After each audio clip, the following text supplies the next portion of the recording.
नमस्कार, मैं डॉक्टर नितेश पाटीदार। आइए आज हम बात करने वाले हैं यूरिक एसिड के बारे में। तो सबसे पहले जानते हैं कि यूरिक एसिड होता क्या है और इससे क्या-क्या बॉडी में तकलीफ़ें होती हैं। तो यूरिक एसिड अपने बॉडी में एक प्यूरिन नामक एक तत्व होता है जो जिसके टूटने की वजह से ब्लड में यूरिक एसिड बढ़ता है। तो अब ये बढ़ता किन-किन कारणों से है आप ये समझ लीजिए। जो अल्कोहलिक होते हैं यानी कि अल्कोहल का सेवन ज़्यादा करते हैं या फिर अपना नॉन-वेज अंडा, मछली वगैरह ज़्यादा सेवन करते हैं, उनमें ये सबसे ज़्यादा यूरिक एसिड बढ़ने की संभावनाएँ होती हैं। तो ये अगर आप लाइफ़स्टाइल में रखेंगे तो यूरिक एसिड आने की संभावना रहेगी। दूसरा, बहुत सारे व्यक्ति बोलते हैं कि हम तो नॉन-वेज अंडा, मछली कुछ नहीं खाते हैं, ड्रिंक भी नहीं करते हैं और ये फीमेल में भी कई बार यूरिक एसिड बॉडी में देखने को मिलता है। तो इसका क्या रीज़न हो सकता है? तो इसका एक सिंपल सा रीज़न है कि बॉडी में जब कभी आप जो भी खाना खाते हैं अगर वो आपका प्रॉपर से डाइजेस्ट नहीं होता है, तो भी एक रीज़न हो सकता है कि वो अपका हुआ खाना या अपच खाना जो आगे चल के यूरिक एसिड में कन्वर्ट होता है या फिर आपकी बॉडी के अंदर जो बॉडी के मेटाबॉलिज्म है वो गड़बड़ होते हैं तो भी यूरिक एसिड बनता है या फिर हार्मोनल चेंजेस यानी कि मेंसेस से संबंधित कोई समस्या हुई या फिर मेनोपॉज़ के समय आपकी बॉडी में वात दोष बढ़ता है, उससे भी आपका यूरिक एसिड बढ़ने की संभावना रहती है। अगर यूरिक एसिड को आप आयुर्वेद के हिसाब से देखा जाए तो सीधा-सीधा ये वात दोष से संबंधित चीज़ है। यानी कि इसमें वात दोष से संबंधित चीज़ें तो इसमें सिम्पटम्स भी ऐसे ही मिलेंगे। सिम्पटम्स कैसे मिलेंगे? सुबह उठेंगे तो इन जॉइंट में दर्द रहेगा। ये जॉइंट आपके दर्द करेंगे, जॉइंट में अकड़न रहेगी।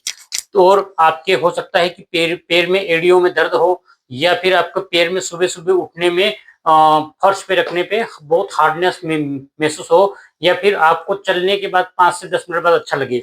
ये यूरिक एसिड का सिम्पटम्स इसमें होता है। और यही चीज़ आगे चल के कई बार आर्थराइटिस में कन्वर्ट होती है और यही चीज़ आगे चल के कई बार अपना आम वात या संधिवात में भी कन्वर्ट हो जाती है। तो ये शुरुआती स्टेज होता है, ये वात दोष बढ़ने का। तो इसको कुछ घरेलू तरीकों से भी आप ठीक कर सकते हैं। जैसे आप खाने में 1 चम्मच मेथी रात में भिगो के ले लीजिए।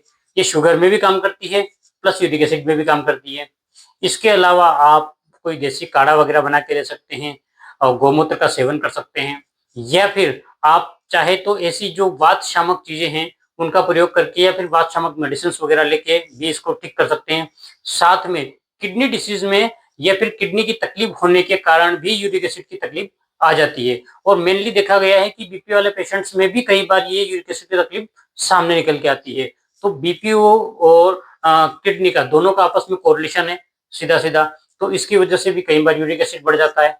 तो इसका भी निदान हमको करना चाहिए। मतलब वो किसी भी वजह से हो, आपको बॉडी में उसको बॉडी से बाहर करना पड़ेगा, उस टॉक्सिन्स को बाहर निकालना पड़ेगा, तो यूरिक एसिड की समस्या का सॉल्यूशन हो जाएगा।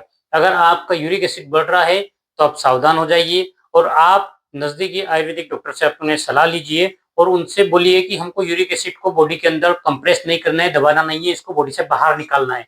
आप कोई रास्ता बताइए, तो वो कुछ मेडिसिन्स का सहारा लेंगे, हो सके तो पंचकर्मा का सजेशन देंगे आपको और साथ में जो ट्रीटमेंट और गाइडलाइन आपको बताया उसको फॉलो कीजिए, तो यूरिक एसिड आपके शरीर से, बॉडी से बाहर हो जाएगा।